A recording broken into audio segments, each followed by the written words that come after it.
ಪೂಜಾ ವಿಧಾನ ಹೇಗಪ್ಪ ಅಂತಂದ್ರೆ, ಬನ್ನಿ ಸಾಮಾನ್ಯವಾಗಿ ವಿಜಯದಶಮಿ ದಿನದಂದು ಬನ್ನಿ ಮರಕ್ಕೆ ಹೋಗಿ ನಮಸ್ಕಾರ ಹಾಕೊಂಡು ಪೂಜೆ ಮಾಡ್ಕೊಂಡ್ ಬರೋದು ಸರ್ವೇ ಸಾಮಾನ್ಯ.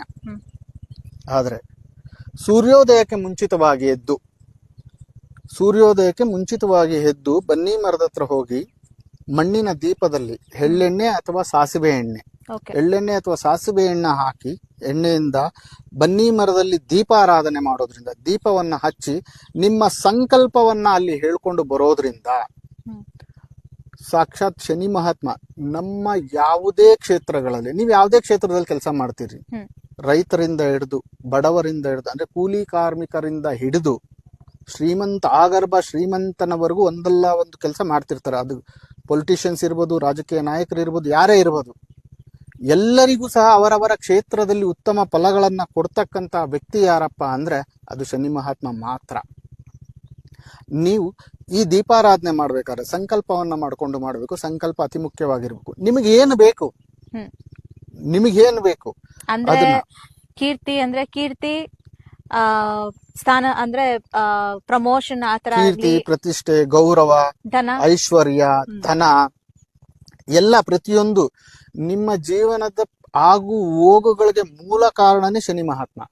ಅಂದ್ರೆ ನಮ್ಮೆಲ್ಲಾ ಮನೋಕಾಮನೆಗಳು ಪೂರೈಕೆ, ಎಲ್ಲಾ ಮನೋಕಾಮನೆಗಳನ್ನ ಪೂರೈಸುವವನು ಶನಿ ಮಹಾತ್ಮನೇ. ಯಾಕೆ ಅಂದ್ರೆ ನಿಮ್ಮ ಕಾಮನೆಗಳಿಗೆ ಕರ್ಮ ಇದ್ದೇ ಇರುತ್ತೆ.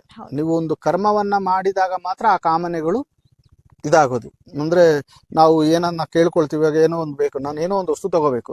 ಆ ವಸ್ತು ತಗೋಬೇಕಂದ್ರೆ ನಾನು ಕೆಲಸ ಮಾಡಿದ್ರಿಂದ ಆ ಕೆಲಸದಿಂದ ಬಂದಂತ ಹಣದಲ್ಲಿ ನಾನು ಆ ವಸ್ತು ತಗೋಬೇಕು. ಆದ್ರೆ ನಾನು ಮಾಡ್ತಿರೋ ಕೆಲಸಕ್ಕೆ 100 ರೂಪಾಯಿ ಬರುತ್ತೆ, ಆದ್ರೆ ಅದು ಬಂದು 200 ರೂಪಾಯಿ. ನಾನು ಏನ್ ಮಾಡ್ಬೇಕೀಗ? ಇಲ್ಲಿ ಫಲ ನನಗೆ ಹೆಚ್ಚಾಗಿ ಬರ್ಬೇಕು, ಕೆಲಸ ಮಾತ್ರ ಅದೇ ಇರುತ್ತೆ. ಈ ಕೆಲಸದಿಂದಲೇ ನನಗೆ ಫಲ ಜಾಸ್ತಿ ಕೊಡ್ಬೇಕು. ಆ ಫಲಗಳನ್ನ ನಿರ್ಧಾರ ಮಾಡೋನು ಯಾರಪ್ಪ ಅಂದ್ರೆ ಶನಿ ಮಹಾತ್ಮ.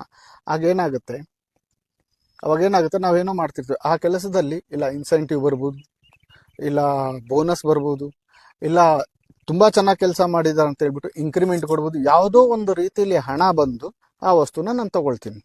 ಇದಕ್ಕೆ ಕಾರಣ ಯಾರು? ಶನಿ ಮಹಾತ್ಮ. ಹಾಗಾಗಿ ನಮ್ಮ ಕರ್ಮಗಳಿಗೆ, ನಾವು ಮಾಡ್ತಕ್ಕಂಥ ಕೆಲಸ ಕಾರ್ಯಗಳಿಗೆ ಉತ್ತಮ ಫಲವನ್ನ ಕೊಡ್ತಕ್ಕಂಥ ಶನಿ ಮಹಾತ್ಮ ಇರೋದೆಲ್ಲಿ ಅಂದ್ರೆ ಆ ಮರದಲ್ಲಿ. ಅಲ್ಲಿ ಕಾಳಿಯೂ ಸಹ ಇದ್ದಾಳೆ. ಹಾಗಾಗಿ ಅಲ್ಲಿ ನೀವು ದೀಪಾರಾಧನೆ ಮಾಡೋದ್ರಿಂದ ಸೂರ್ಯೋದಯಕ್ಕೆ ಮುಂಚಿತವಾಗಿ, ಇಲ್ಲ ನಾನು ಬೆಳಗ್ಗೆ ಎದ್ದು ಹೋಗ್ಲಿಕ್ಕಾಗಲ್ಲ ಅಂದಾಗ ಸೂರ್ಯಾಸ್ತದ ನಂತರ ಇದೇ ದೀಪಾರಾಧನೆಯನ್ನ ಮಾಡ್ಬೋದು. ಆದ್ರೆ ಬೇರೆ ಇರುತ್ತೆ, ಏನಂದ್ರೆ ಫಲಗಳು ಬೇರೆ ಆಗಿರ್ತವೆ. ನೀವು ಬೆಳಗ್ಗೆ ಎದ್ದು ಹೋದಾಗ ಕಾಮ್ ಮೈಂಡ್ ಅಲ್ಲಿ ಹೋಗಿರ್ತೀರಾ, ಮನಸ್ಪೂರ್ವಕವಾಗಿ ಮಾಡ್ತೀರಾ. ಸಂಜೆ ಆದಾಗ ಮನಪೂರ್ವಕವಾಗಿ ಆಟೋಮೆಟಿಕ್ ಆಗಿ ಸ್ವಲ್ಪನಾದ್ರೂ ಡಿಸ್ಟರ್ಬೆನ್ಸ್ ಇದ್ದೇ ಇರುತ್ತೆ.